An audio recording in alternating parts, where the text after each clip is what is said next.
Due Process, winner of 25 regional Emmy Awards, including the 2014 New York Emmys for our coverage of criminal justice and current affairs.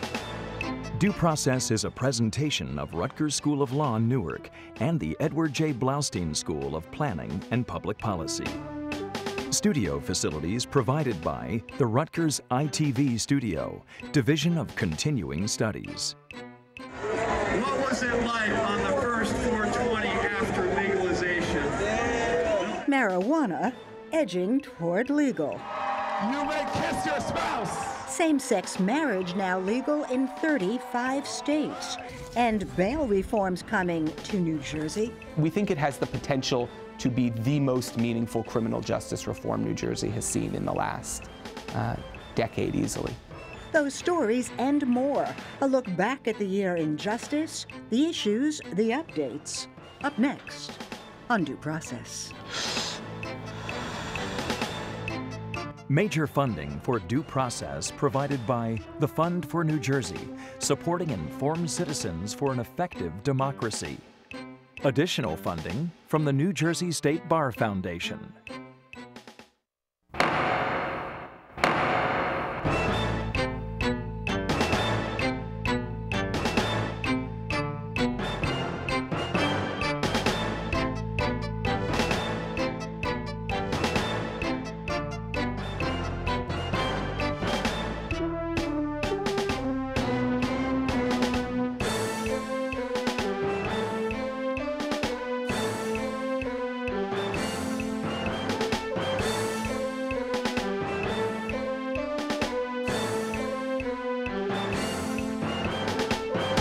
From the Supreme Court to the Court of Public Opinion, the State House to the White House, 2014 saw significant change. So on this edition of Due Process, we look back on some stories we did last year, stories that took a decisive turn before this year even began. I'm Raymond Brown. And I'm Sandra King. We're glad you've joined us for this look at the year in justice, a year that sometimes made our heads spin with how fast the changes came, and none more fast than on social issues, like the recreational use of marijuana or the right to same-sex marriage. We'll talk about change on those fronts. But first, we start with a criminal justice issue that cuts to the heart of what's wrong with the system, the race and class-driven practice of money bail and pretrial detention, with freedom dependent on what's in your pocket. Mr. Rivera, please step forward. You did plead guilty. Yes. Weren't you guilty? No, I wasn't guilty. So why would somebody plead guilty who wasn't guilty? Like I said, I just wanted to get out. That was your only way out? Yeah. The only way out after almost a year. Locked up. And in jails across New Jersey and the nation. That stretch before conviction or even indictment is not unusual. There's a huge problem with the bail system, that there are thousands, millions of people nationally who are being held because they can't afford often small amounts of bail. For Victor Rivera, freedom could have been bought with $25,000 bond or $2,500 cash. nothing to do whether he was a danger to the community. Nothing to do with ensuring his appearance at court either, which is really what bail is for. So what was it about? It was about not having enough money. Not being able to come up with $2,500. Exactly. And since that report, bail reforms did gain approval of the legislature and the governor.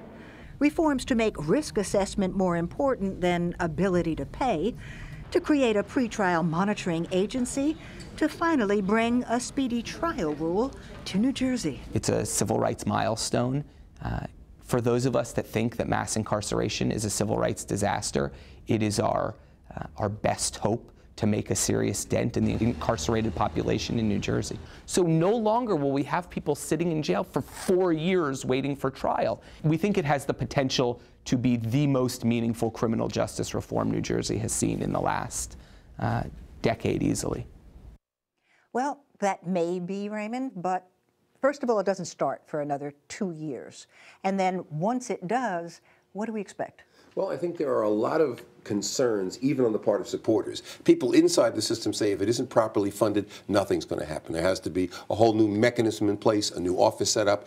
So if it isn't done properly, it's going to be a mess, and even its supporters feel that. There was also a split within the community that you thought would support this, with the public defenders and the ACLU supporting it. Criminal defense lawyers group saying no, because there's this added element of judges being able to take into account whether or not they think you're a risk in the future. That exists in the federal system, but I think there are great concerns about what that means.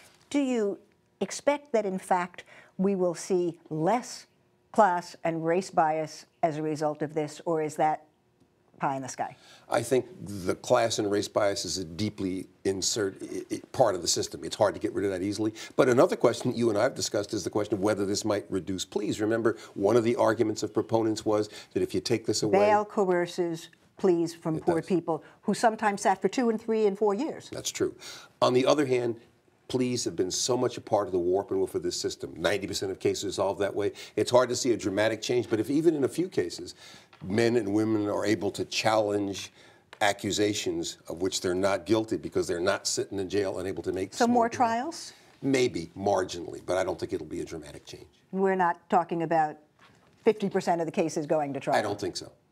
Well, then there's what happens post-conviction, when offenders leave lockup and try to find work. Till now, in New Jersey and most of the states, a criminal record could keep you off the employment rolls.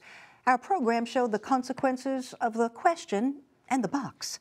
But by year's end, legislation was in place to ban that box. It's the question that appears on most job applications.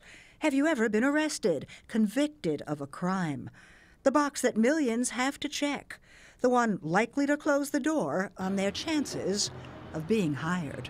If you check that box, your application is frequently consigned to the circular file, a trash can. If the box was banned, I'd be able to hold my head up a little higher. All you have to do is my references, my experience, and my work past or whatever. And that's You'd have a job. I believe I would. I believe I would. Melvin Johnston's record has been clean for 6 years, but a string of stolen property offenses, that follows him still. And under the proposed legislation, that record would not be permanently off limits to an employer. But it could protect Johnston from the door being slammed in his face before he can even try to step through. While it seems like a small thing taking the box off, the conversation is much broader. The social kind of psychological impact on the population feel that they're shut out. And finally, last summer, in a victory for the New Jersey Institute for Social Justice, the Ban the Box bill became law. It was through its work with ex-offenders that the Institute came to realize that the box was a real barrier. You've done your time. To effective reentry to a world outside of prison. The notion of creating a sense of opportunity in the community of reentering and reintegrating population, that made it important. And that's what we think we've accomplished here. Giving the individual the first sense or ability to present before an employer and say, look, this is who I am. This is the journey I'm on, and this is what I can contribute to your company. So give me a chance to prove myself. Sandy, you sit on the board of the New Jersey Institute for Social Justice, which was a principal proponent of this legislation, and I think it built a broad consensus in favor of the idea that we want more people coming out of jail to be employed. But on the other hand, is this legislation likely to accomplish that purpose? Interesting. I think it depends. You've got here a piece of legislation that is unfunded. There is no money that's been set aside to make this work. Where does the advertising that lets both prospective employers and employees know that this exists? Where are the consequences for the employers who pay no attention at all and keep the box? Where is the public education that lets the prospective employee know, hey, you can't ask me that question now? And there's another issue here, which is even if it works as designed, it really protects the initial encounter between the prospective employee and the employer. Doesn't it mean that inevitably the question is going to arise on the part of the employer whether he wants to hire somebody with a record, and aren't we back where we started? And maybe isn't even that an intimidating experience for people who have a record but want to find a job. Proponents say, ideally, not that the employer has a chance to get to know the person before being able to pull the ex-con card. Well, we'll see what happened in that one situation where the legislature seemed to grab the bull by the horns, at least initially. But state legislation last year was not forthcoming for an issue of economic justice. The question of whether workers at the bottom of the employment ladder should have a right to paid sick days. Where's the dice? Mommy, you don't have to have a dice. You gotta make a word. Tamika Hawkins has 5 kids at home. 5 kids completely dependent on her, her care, her income, her health. I'm head of household, so if I take off from work, when I'm sick, that's taken out of money from providing for my children. Tamika's a home health aide. Is that your mommy? That's you. That's me. A high-demand, low-paid job in which sick days are typically not an option. For huge numbers of workers, most of them in subsistence jobs, loss of cash may not be the only consequence of a sick day neither guaranteed nor paid. You know, I see with a lot of jobs, if you miss out, if you're sick, they do fire you. But now, if Tamika or her kids get sick, staying home for a day may be an option at least 5 times a year. Because her job's based in Newark, which just voted to require at least a few paid sick days for almost anyone who works in Newark, whether they're moving luggage at the airport. They go on Terminal C, Gate 73. Or donuts at a national chain. You don't got apple?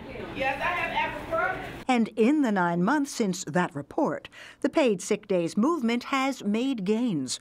New York City is now on board. They will have paid sick leave coverage. And where there were just 2 New Jersey cities, now there are 8.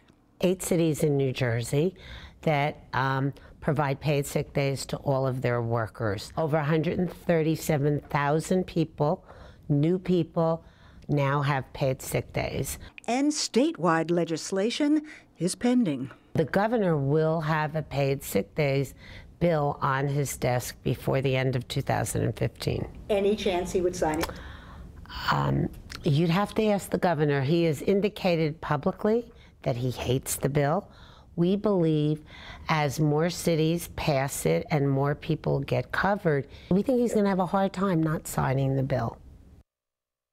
What's the chance that we're going to come away with a uniform standard throughout the state of New Jersey on paid sick days? I think Phyllis is being optimistic when she says the governor won't have a choice. In fact, I think he will. If he's playing to a national conservative audience, the last thing he's going to want to do is put something that business says is a burden out there as his position. So I would say we can forget about this as a statewide rule, at least until this governor's gone. Is there strong business opposition to making this a statewide initiative? It's quiet. When, as you know, when we did the show, we tried to get somebody from the Chamber of Commerce or Business and Industry. We tried to get somebody like that to come. They're not talking out loud, but I guarantee you that they are talking to the governor, they are talking to the legislature, and they're making their position known, and it's negative. Sounds like we face a patchwork quilt for the foreseeable future. Indeed it does. And while mandated paid sick time was a relatively new proposal, the debate over gay marriage has been simmering for more than a decade. We started talking about it here at Due Process more than 15 years ago, when the mainstream response was outrage or ridicule. But the change has been profound. Marriage equality is fairly much a done deal in America. And, if you had told me this the first time you've interviewed me on this program years ago, I would have said you're crazy. I'm sitting here stunned. Even though I'm part of the movement, there are times where those of us within the marriage equality movement just step back as bystanders in our own movement and say, look what we've unleashed. This is incredible. We can't keep up with it. I can't keep up with it. Every day you open up the newspaper and there's another state for marriage equality like dominoes. It's hard to believe. It's hard not to be giddy. Excuse me for saying that. It's really hard. This is our dream come true. We only have that one last step of all 50 states, and we're right on the threshold. If you had told me a few years ago we would get there probably in 2015, I'd have said you're nuts. And Stephen Goldstein is right to be a bit giddy, Raymond. In fact, there's been a sea change that I don't think any of us could have predicted, that in such a short time you would get support for something that had been so outside the public consciousness. And yet, what may be missed is while there have been gains, it is not the law of the land. You're right. Social policy, legislature, all that's shifted in terms of public attitude, but the Supreme Court has not ruled on the constitutional question, the United States Supreme Court, of gay marriage. And it was ducking the issue as circuit after circuit allowed states to permit gay marriage. And but yet now we have what's called a circuit split. There are 11 circuits in the United States, and when one of them takes a position on a significant issue that's opposed to the other circuits, and it's now 4-1, based on a recent ruling in the circuit that governs Ohio, well, we're now in a position where the Supreme Court has almost got to take hold of this issue and grant certiorari. So give me your prediction. What's the court likely? You know the composition of this court. You know the history of this court. You know that this court has been loath lately to take on this question. When they have to, what are they going to do? I think it's very difficult to say. Number one, does the Roberts Court want to be the court that resolves this issue? The wind has gone out of the sails, I think, in politically part of the conservative movement that doesn't want this to be the touchstone issue. But still, there are two sides to this issue at least, and I think it's difficult to know what the court's going to do, because I think the court is going to be reluctant, and I think it's impossible to say. So, social attitudes change on all kinds of issues, especially when some national story grabs public notice, helps change public opinion, like the case of 29-year-old Brittany Maynard, suffering from incurable brain cancer. She told the world she chose to die on her terms rather than in painful, slow agony. That's the same thing Richard Kievsky told us about his desire to take his own life in peace before degenerative nerve disease took it away in progressive, painful pieces. The ability to walk, to speak, and eventually, at the end, to eat, because your esophagus won't work any longer. But Rich Kievsky has other ideas, other plans for his life. I do what I can, and I'm happy right now. And his death. But I won't be happy if I'm struggling. You know, if I can't struggle, if I'm locked into my body, I can't do that. But what can you do when you face what you feel you can't live with, and your doctors and the law offer no way out? My life is gone. I lived my life, a good life. I want to die in dignity. We're very encouraged here in New Jersey that the bill has now passed the Assembly. So it's through one house of our legislature, and it now goes to the Senate. And in fact, the Senate President, Steve Sweeney, has signed on as one of the prime sponsors. And look, we are hopeful that this will be signed into law. And there was the Brittany Maynard situation where I think, given the publicity that that case garnered, I think people recognize that what we are really talking about is twofold. One is the idea of having some compassion and not requiring people to go through needless suffering. And the second idea that people are realizing through that case is the idea of letting people have control over their own lives and letting them have death with dignity, letting them leave on their terms, letting them be able to make their choices about their lives and their families and how they want to go out. This issue involves profound choices people make, and it's one of those areas where you have the awkward combination of ethics, spiritual values, law, public policy. The Assembly's taken a stand. What do you think about the state Senate? I think it's hard to tell, but I think it's almost doesn't matter right now, because I think this governor will never sign this legislation. And the chance that there would be sufficient votes for a veto override, I think, is very, very thin. So probably in New Jersey, we won't see progress on this issue or movement on this issue until at least we have another administration. And, you know, I would have said the same thing before we had a chance to see what happened on the gay marriage issue. You know, in other parts of the world, human rights workers use the term LGBT as a verb to say to LGBT, it meaning rapid change in social mores and attitudes. This is an area where people tend not to change their minds because this isn't really a scientific question. It's a spiritual question, a moral question, an ethical issue, combined with your experience of pain and seeing it. So the question is, could we see the same kind of rapid change in attitudes about this attitude, especially given some of the sympathetic portraits of people who suffer from these terrible diseases? Maybe that's a possibility. I think that's a possibility. I think it's a possibility across this country. But I don't think it's going to come in New Jersey while Chris Christie is governor. And if New Jersey and the rest of the country move slowly toward acceptance of a chosen death with dignity, we are all moving quickly toward another social change: the use, the decriminalization, even legalization of marijuana. 58% of Americans now support marijuana legalization. The baby boomers now support it higher margins now than they did in the 60s and 70s. It's a legitimate policy issue now. People are realizing, much like alcohol, you know, this is not just a matter of being allowed to get high or smoke pot or not. This is a matter of a rational public policy. Do we want to take a substance that's safer than alcohol and give it to the black market and have it produce complete chaos in our streets, or do we want to, you know, bring it under the rule of law, legalize it, regulate it, and tax it, and allow people to profit off of it in much way that they can on every other product, and allow the government to collect taxes on it and take it away from the hands of drug dealers and criminals? Well, marijuana has always been an interesting issue. Colorado doesn't seem to have slid off the continental shelf as a result of its position. Where do you think we're going with marijuana, which has been around lurking as a public policy issue for a long time? Well, we keep reading. If you look at the business pages, even the Wall Street Journal, you keep seeing this is the hot new investment item, pot. I think there is a feeling across this country that the time has come to decriminalize at least, and perhaps legalize. And part of the argument, Raymond, is money. As we were hearing the normal fellow say, it's the idea that you could bring in a huge amount of tax revenue, and business likes it.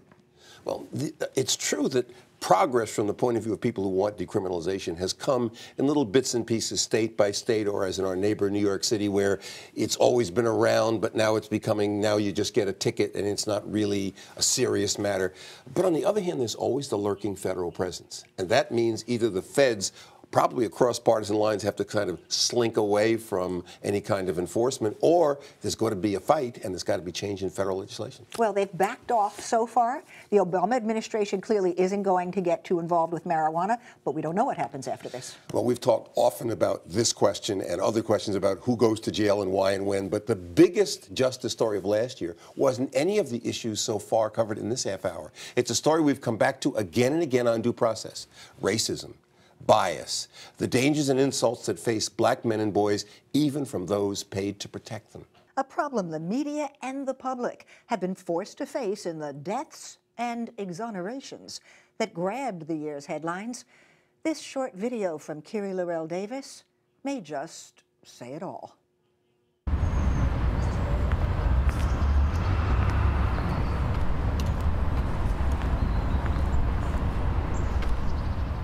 Why?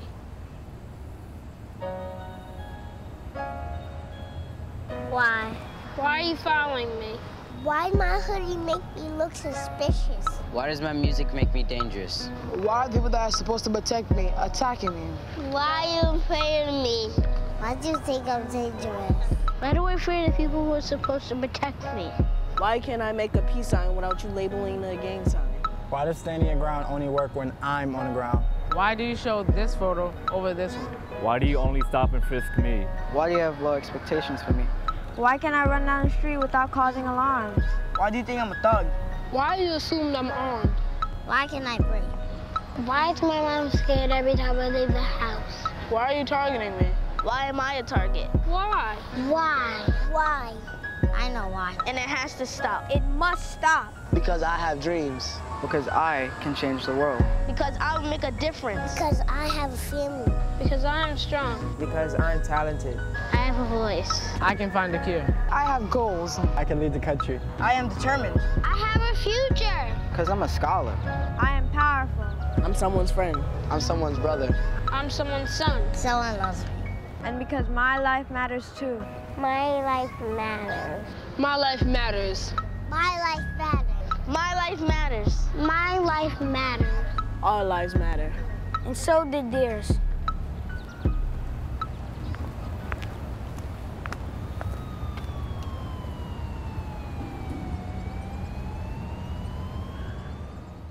For Sandy, producer Tanya Bentley, director Laurel Spira, and all of us here at Due Process, thanks for watching Due Process in 2014, and stay with us through this year for more cutting-edge issues of law and social justice. I'm Raymond Brown. See you next time.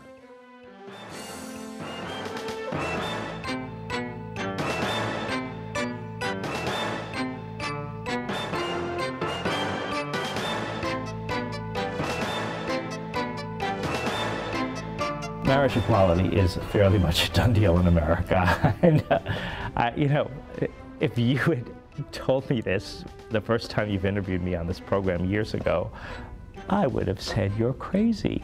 No longer will we have people sitting in jail for 4 years waiting for trial. Instead, the norm will be that everyone will have their cases adjudicated in a year, and there are going to be some exceptions in exceptional cases where they'll get longer, but in every case within 2 years. We have more than half of the cities in the entire United States that have paid sick days. Over 137,000 people, new people, now have paid sick days.